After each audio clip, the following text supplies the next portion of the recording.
Welcome to the Pinning Combination Podcast. I'm KJ Pilcher from the Gazette, along with my colleague Dick Briggs, ready for our final podcast of 2025. Pinning Combination closing out this year as we kind of hit the holiday break.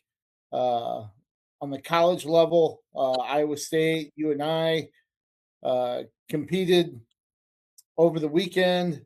We had some small college action down in Tennessee and out in Vegas, and we'll touch a little bit on that and maybe our top 5 moments of the 2025 calendar year when it comes to wrestling. But Briggsy, do you have my Christmas present all wrapped up and ready to go? Actually, I'm going out shopping this afternoon.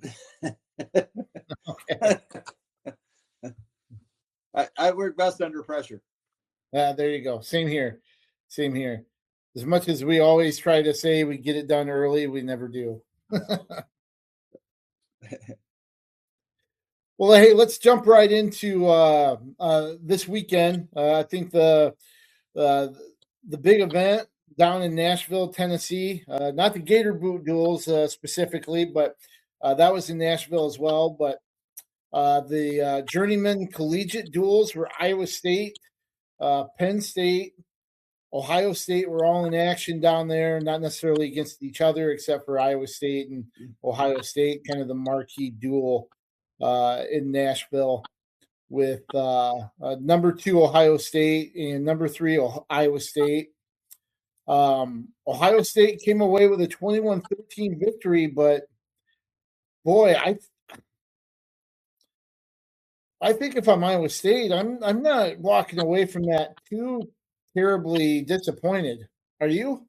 No, as a matter of fact, they had an opportunity to win it and a route to win it, and plus they were missing some bodies.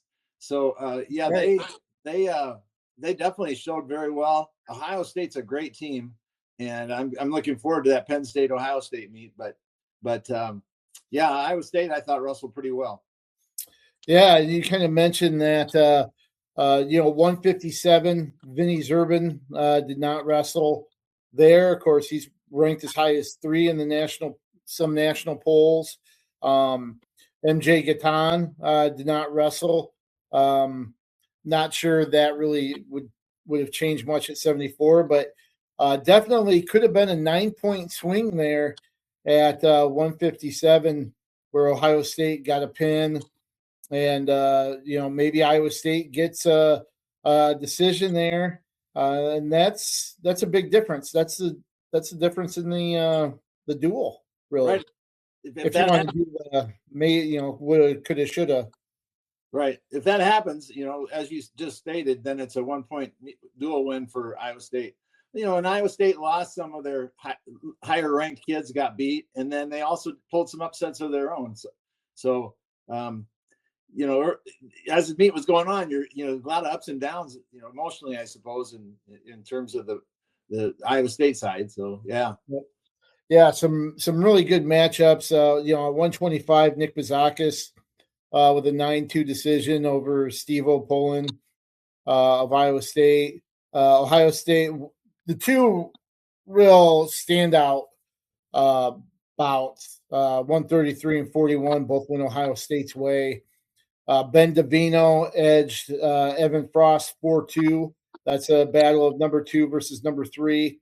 And then number 1, Jesse Mendez, beat Anthony Echemendia 5-1. So 2 really close matches. Highly ranked wrestlers, both went Ohio State's way.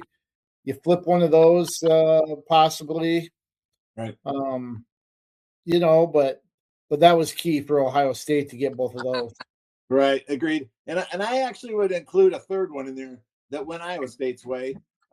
You had Bastida, who's number 1, versus Feldman, who's number 3. That Bastida's just looked good. He wrestled 2 ranked kids, the number 3 and number 6 wrestlers last weekend, and beat them both. Good.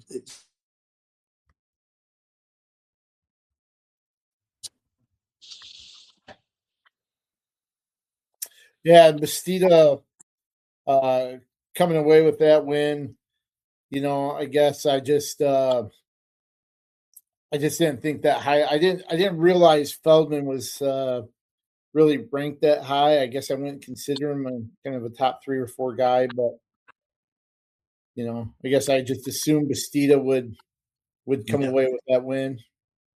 Yeah, I agree with you. I didn't realize Feldman was that high either. So, it's a heavyweight. Bastida's looked really good, but heavyweight's not like it's been the last few years.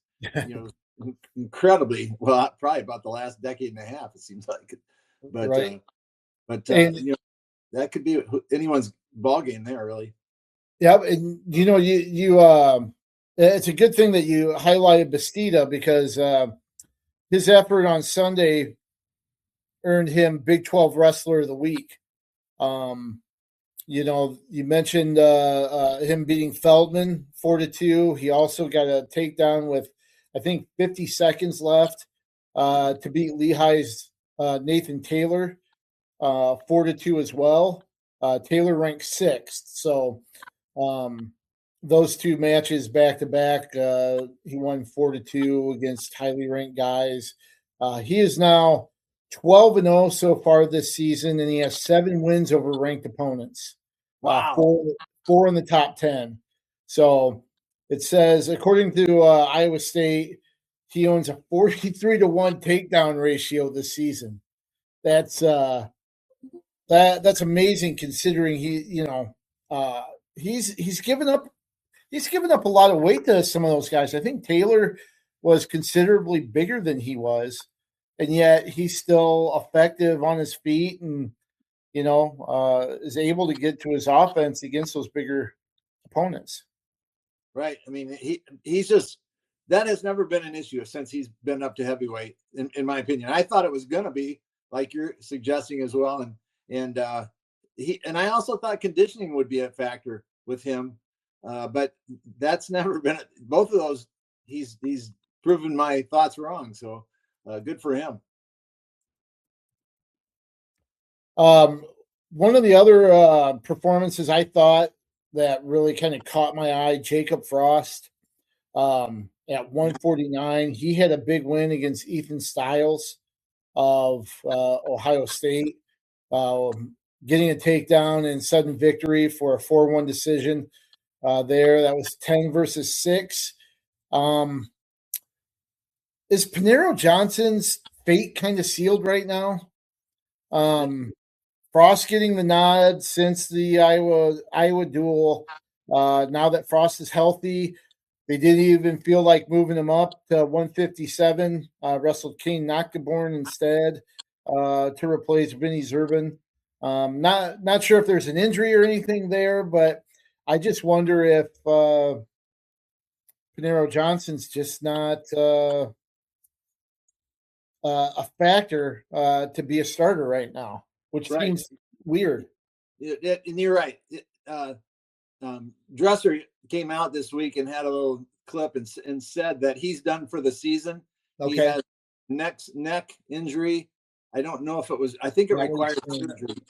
And so I was the same way, thinking, where's Johnson? And then that's one thing about Dresser, man. He doesn't hide things or he'll tell like it is, and so I appreciate that from. He's very direct. Yeah. Yeah, and one other match, you brought up the Frost Styles match that went at sudden victory, and then at 184, Dylan Fishback for Ohio State is the number 6 ranked kid, beat Isaac Dean, the number 13 ranked kid, in sudden victory. So there's another one that if it swung Iowa State's way, and Dean got to take down so there's a lot of opportunities. So Iowa State's probably not happy. Who would be? One of the other positive performances I think you have to look at 165 pounds, Connor Uton with a 4-2 decision over Patty Gallagher. Gallagher, was a highly ranked guy coming out of high school, ranked 16th, a couple spots in front of Uton. But Uton's kind of a guy that you kind of wondered. He's battled some injuries, but I think that's kind of a signature win for him. And if Iowa State can get that out of him on a consistent basis, that's going to solidify their lineup, I think. Right. And with that win, that can kind of certainly motivate a guy to continue working forward and progressing kind of up the ladder, so to speak, of the rankings. That's not what you're looking at, but that's it's there. So definitely a goal for he and the coaching staff for sure. Yep. And then of course Rocky Elam, what an addition he's been for Iowa State. He had two major decisions on the day, beat number 14, 14th ranked Buckeye there to kind of lead into Bastida's match. That he's been a great addition so far and has wrestled really well in his first and last season back from the injury. Right. So number one ranked at his weight, but he wasn't at the beginning of the season. He's close. Right. Right. But he's now moved into that spot. So, when you're in the number one spot, now it's a different thing. You don't want to look back because, people will catch you. Right. So you just keep moving forward and thank them for the honor and say, hey, I'm still working towards that ultimate goal. Iowa State bounced back 26-11 over Lehigh, number 20 Lehigh. Evan Frost at 133, Jacob Frost 149. Kane Nakaborn got a nice technical fall over Griffin Gonzalez 20-5 at 157. And then the heaviest four Cyclones, Aiden Riggins at 174. Isaac Dean bounced back with a win as well at 184. And then Elam and Bastida close things out. We mentioned Bastida's win over Nathan Taylor. Elam with another major decision. But a good job of bouncing back after that loss to Ohio State for the Cyclones. Right. Now, even in the loss, Steve Opulin went 0-2 on the weekend, but he's wrestling number 3 and number 5, and he didn't look bad. With number 5, he lost 9-6, so he's right in the match. That's a takedown away, right? And and so even that's kind of a highlight, at least a positive, somewhat positive. And then Kane Nocturne got a win there on Tech Fall. So, and Coach Dresser had nice things to say about Kane. Just said he's doing a good job, but he's just not quite at that level yet. Whereas, if they had put Panero available to throw in there, that would have been, helpful. But he had nice comments about Kane Nocturne, the former Lynn Margaret alumnus. And I can't remember if we mentioned this before, maybe around the Iowa State duel, but how cool or how interesting is it that you have somebody like Elam and Bastida, who at one time were, real huge foes with one another, with Elam at 197 for Missouri and Bastida at 197 for Iowa State. They, went toe to toe and banged heads against each other, and now they're shoulder to shoulder teammates, probably practice partners, both ranked number 1 for Iowa State. That's a pretty neat deal.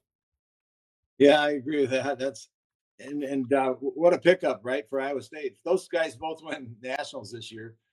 Wow. I mean, Bastida is not a pickup, but I mean a return to the lineup from right. his. So. Yep. Iowa State is off until I believe January 4th and 6th, where they head out west to face Stanford on the 4th. Of course, Stanford is where Hunter Garvin, an All-American for Stanford from Iowa City West, is at right now. And then on the 6th, they go to Arizona State. So that's what's next for Iowa State right now after this little bit of a holiday break. Let's talk a little bit about the Panthers. Kind of a surprise there a little bit. in my book, where after coming off that win against Missouri, they fall to North Carolina at the McLeod Center on Sunday. That was one that went down to the pretty much the final match as well. UNI not at full strength either, but North Carolina's wrestling really well here lately. They had a nice win last week, even though they lost to Nebraska a couple days before they were at Cedar Falls. But North Carolina comes away with a 19-13 victory at UNI. Yeah, and North Carolina, I believe, is ranked like 16th, and UNI 15th or 17th. So side by side, in at least the rankings that I happen to look at. And so we knew it was going to be a pretty good meet. I think UNI's got to be pretty disappointed after this. But now they were wrestling without Volker at heavyweight. I don't know what's going on there. And that if Volker wrestles and wins his match, it would go to a tiebreaker, and I don't know who would win that. But right. I mean, maybe Volker wins, gets a major or whatever. But it did come down to 165, and Ryder Downey, the higher ranked wrestler, got beat by Bryce Hepner, and so that's got to be disappointing. I mean, you're kind of right where you're at. I got to believe that they flipped the coin to see which team got to pick where they started, and it just looks like to me that UNI probably got to pick that, and they had Ryder last in case they needed him, and then he got beat 7-4. So interesting. Yeah, I didn't think about that. Yeah, I don't know that as a fact, but it just looks like that would be a good spot for UNI to start and finish, and then it didn't work out so well. Yeah, and like you said, there's there are a couple spots, at 125. Jared Sima, we'll just kind of go down the line really quick. Jared Sima got things started off with a win at 174, but then UNC won the next four weights, which included 184, 197, and two 2-point decisions there. And then Jacob Levy had a 10-7 decision over Grant Stromberg, who was in for Volker, who's wrestled outstanding. So bonus points there wouldn't have been out of the question, actually. But like Iowa State, UNI still had their chances. They still had their opportunities. Trevor Anderson dropped a 5-3 decision to Kyson Terrakina. Of course, people recognize Terrakina, former Iowa State 125-pounder there. So that match, that could have been flipped. Julian Farber and Corey Land continued to take care of business. Farber knocked off number 15, Ethan Oakley, 11-10 in a wild one. And then Corey Land, who's up to 8th in some of the rankings, the flow rankings. He had a major decision over number 18, Luke Simcox, 11-0. So Land looked really good there. But that they were within striking distance. RJ Weston had a win at 157, pulling UNI within 3 points, going in that final one with Downey, who was favored, but just didn't work out in their favor. Right. And I'm like you, those three matches, Farber, Land, and Weston, really, to me, those three wrestlers have to be happy with themselves anyway. Obviously, the team lost, but they did a nice job. And Farber getting the upset there, and actually Weston's unranked, and he beat a lower wrestler. But so that's a nice win there. And I got to imagine the deflation that happened up in the McLeod Center there. So yeah, you probably feel really good with Downey coming out there in that final one to at least, like you said, I don't know how the criteria was sitting, who was favored or what have you. But yeah, it's UNI is now 3-3 in duels. They've had some good wins here this first half of the season. This one, I'm sure they were thinking Definitely one to get right before the break, but credit North Carolina. They've wrestled really well. Too. They've really climbed up the rankings, and those rankings now they just released the NWCA rankings here, the new set of NWCA rankings this afternoon. Penn State's still number one. They're 6-0, so they've tied. I believe they've tied St. Cloud State for the overall NCAA dual win streak, and have now surpassed Oklahoma State for the longest dual win streak by a major college division, which includes D1 and whatever it was before they had the D1, D2, D3 separations. So Ohio State and Iowa State, with their close duel, they still hold their spots at 2 and 3. Iowa remains 4, Okie State 5. Nebraska, Virginia Tech, South Dakota State, North Carolina State, and Illinois round out the top 10. And UNI, their next duel will be the first weekend of January at Nebraska.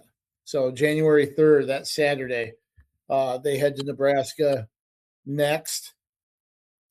And UNI at number 16 after that loss to North Carolina. So, if you're Iowa State and UNI, what are you working on? What's the key here over the holiday break after Sunday's duels leading into this little downtime? Well, I think they're both of them are in a little bit different position. Iowa State, I think they're feeling pretty good where they're at and with their progress. And they didn't want to lose to Ohio State, but they wrestled well. And then on the other hand, UNI, I don't think they feel very good about this. I've not talked to anyone, but after this loss to North Carolina, that they lost. Remember, it's a 3-point takedown, right? So 3 of their 5 matches, or 3 of their 6 losses, were by 2 points, and 2 of them were by 3 points, which is a takedown essentially there, so they're not in a bad spot, but they got a bad taste in their mouth, I think, probably sort of thing. So Iowa State, keep on plugging. You're doing good. UNI, the same, but let's get in there and watch that film and correct those things. Iowa State wasn't the only team in Nashville. We had the Gator Boot duels, something that we always enjoy kind of highlighting just because we love the name of the event, first of all.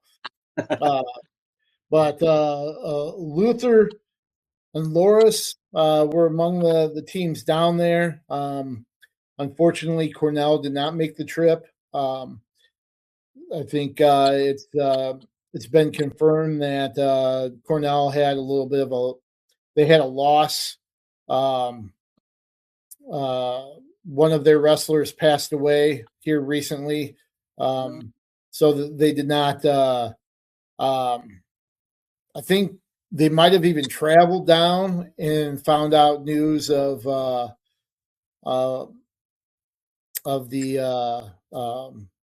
death and brought both the men's and the women's teams back from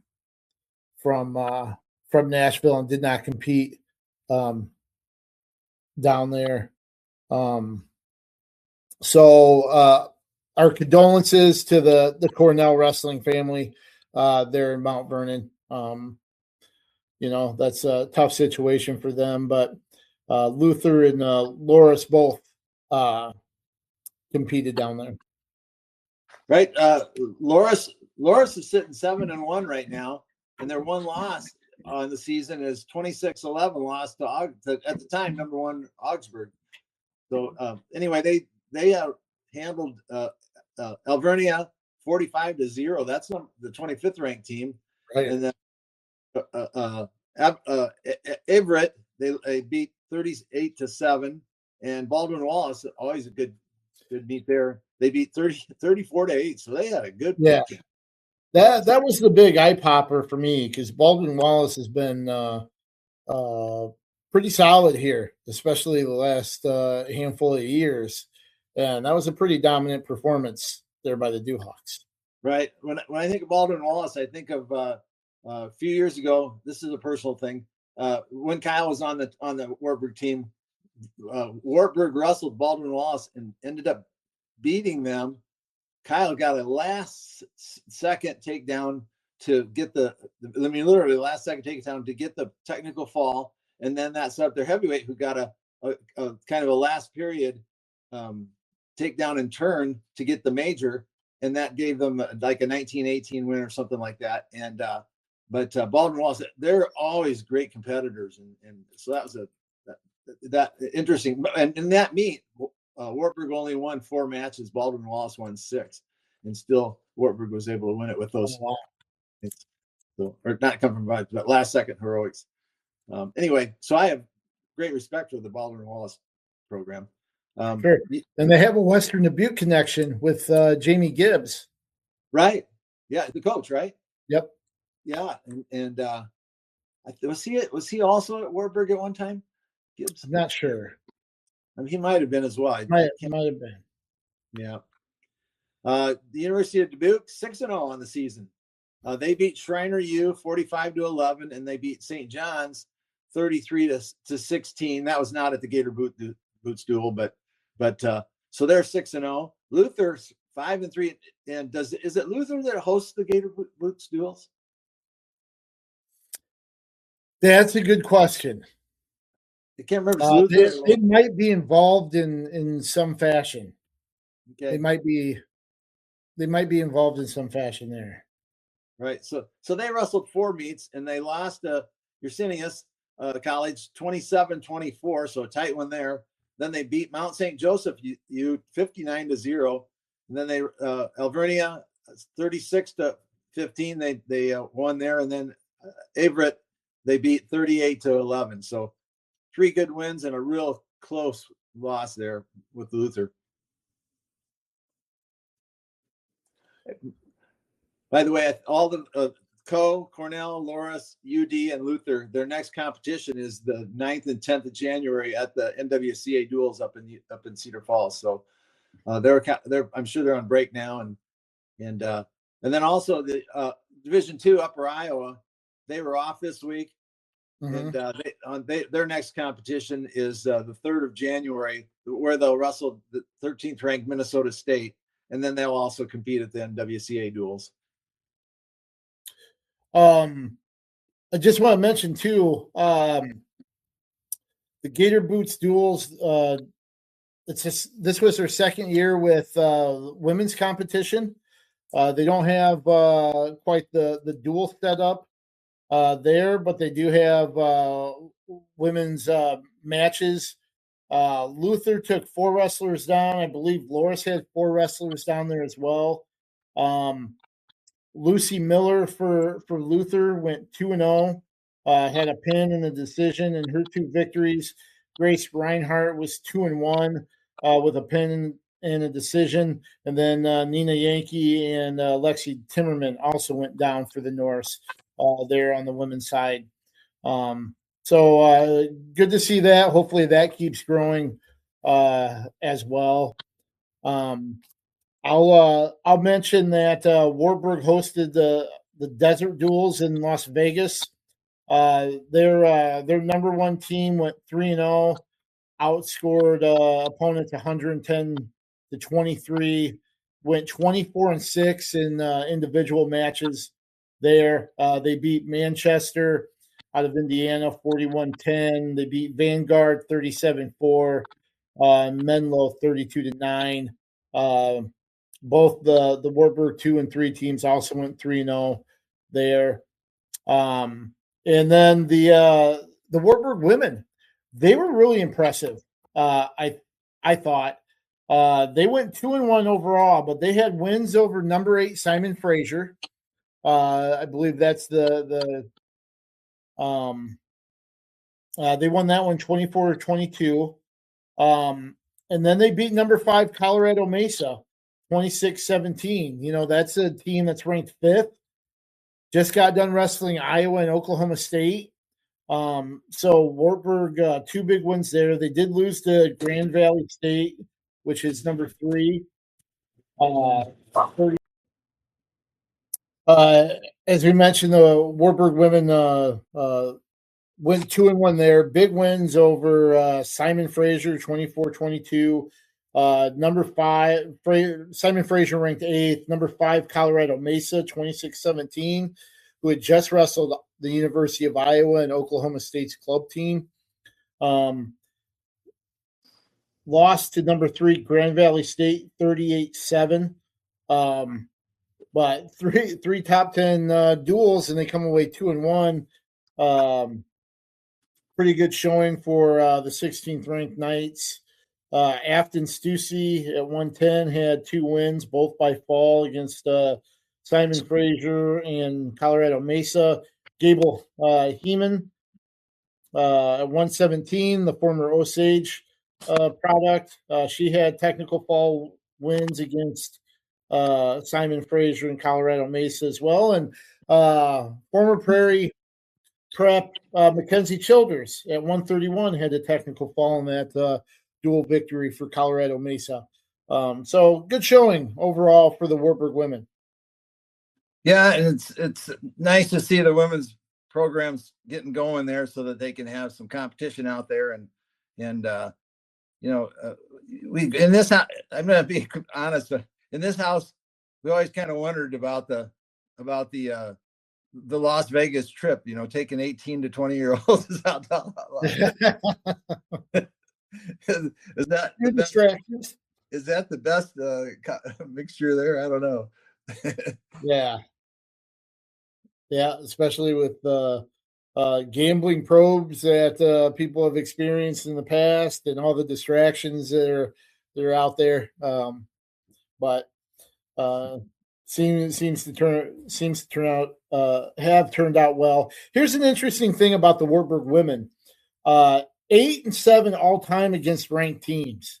They're 5-1 now overall this season, but 8-7 against ranked teams. That's pretty impressive for the women's team when they're facing the likes of Iowa at the NWCA duels and you know, maybe some bigger schools that have had a program for a little longer. Right. And I think like any college wrestling program or any college sports program, or and to an extent to high school programs as well. But when you have a strong program, the program recruits good athletes and good, good kids that have, in the girls' case, lots of experience on the mat, you know. So, what having a strong men's program, I think, helps build that women's program because they know it's a strong wrestling school, and so I think that helps with Wartburg being able to kind of step up to that next level with the girls, women. With this being our last podcast of 2025, I thought it'd be interesting to do maybe our top 5 moments or happenings of the college, going all the way back to last January. Do you have top 5 moments from 2025? Wow, you're catching me off guard there. I would say the first thing that pops into my mind is the first 5-time national champion in college wrestling, in Carter Strelchi. Right? Is that, yeah? Yeah. And unfortunately beating Parker Kikheisen, our good friend up at UNI, but that's quite a feat to get 5 titles. So that, off the top of my head, that's one. I would think. So here are my 5 moments. Of course, they're all kind of Iowa related. The first one, Masoma and Dean getting his 3rd national title at Wartburg in the spring, and then transferring to Iowa and having the start that he did. getting a few ranked wins, including a win over Stout at Pittsburgh, Merrill of Oklahoma State. So Musoma and Dean's kind of bookends at Wartburg in his third title and his start at Iowa in his final season. Number 4 was Angelo Ferrari's win against Oklahoma State. That really helped Iowa win that duel in February, of course, against a veteran opponent there, and the little the excitement that came after that. Number 3, Stephen Buchanan winning a national title. He was somebody that came to Iowa for that specific reason. Of course, he's helped Musoma and Dean with his transition as well, working out with him. But Stephen Buchanan, being close maybe in years past and then finally finishing that off, especially after losing in the finals of the Big Tens, and then to be able to turn that around and get a national championship. That was my 3rd. Number 2 was UNI's finish. The top 10 finish, Doug Schwab being named coach of the year. Absolutely great season for the Panthers, a strong finish there, even though, like you mentioned, maybe being on the other side of history there at 184 with Keck Eisen not being able to repeat. But still really phenomenal year there for UNI. That was my number 2 moment. And then number 1, Iowa State snapping the streak, coming away with a win over Iowa in Ames in November 30th. Some big wins there throughout the day. MJ Gaitan obviously really stands out. Bastida starting things off, getting a win there. Evan Frost with the win over Drake Ayala in comeback fashion, and then the crowd chanting Rocky as Rocky Elam goes to finish things off and cement that win for the Cyclones. I think that's got to be number 1 there, given the streak and everything else. Right. So that's my top 5. So, and I'll add this to your 4 and your 5. I was at the Nebraska meet, UNI meet last year, and of course, had such a great finish. But UNI just everything went right for UNI, and they won all the close matches, and the score was quite a thumping, but the meet was not. They're close matches, but UNI just kept winning so that one was, with your number 4 pick there, or your 4th one that you listed, that one kind of stands out. And you'll have to tell me the details on this, but Iowa State wins the wrestling and the men's basketball and the women's basketball. Is that right? Is that the first time that's happened? That's the first time they've won all 4 major Cyhawk Series sports. So that includes football. Okay. Men's and women's basketball, and wrestling. That's the first time ever they've done that in the same academic year. Yeah. No wonder my Iowa Hawkeye friends are pretty quiet these days. And another one you could put in there too is, you mentioned the UNI win over Nebraska, but the UNI win over Iowa State was just as exciting at the McLeod Center. Remember that match between Colin Real Buto and Pinero Johnson, where he pulled that one out, and it was senior day and everything with, given the circumstances, Real Buto being honored on senior day and getting a big win there in exciting fashion, and then beating Iowa State at home. That had been a memorable, could be on people's lists too. And I could be remembering this wrong too, but am I right that Colin was also a dad and has a young infant? Carried his son out during the pregame, the pre-meet ceremonies to honor the seniors. Yeah. Right. Yeah. Yep. So made it even more special, if you ask me. No, for sure. For sure. Well, that'll conclude this first episode. Coach, any final thoughts before we kind of close up shop here for 2025 and get ready for things to start the first weekend in January of 2026? I think the soldier salute's next, right, for Iowa, and I think you mentioned that. But does UNI they may send some of their varsity there? They have in the past, I think, haven't they? I think they have had some guys in the past, but I think it'll mostly be JV folks because UNI wrestles at Nebraska on January 3rd, the first day of the soldier salute. So, yep, that's right. I forgot. Yeah, it'll mostly just be reserves this time around. All right, man. I'm good then. That's it. All right. Well, hey, I'd like to thank everybody for watching and supporting the Penny Combination throughout 2025. Thank you again so much for all our followers, and enjoy hearing from you out in the field and how much you enjoy following along. So please keep that up. Dick and I will continue to cover wrestling both on the college and high school fronts. And we wish everybody a happy holiday. And to close things out for 2025 as we get ready for 2026, Briggsy, why don't you finish with the advice of our late friend, G. White Schultz? Let's keep wrestling on the move.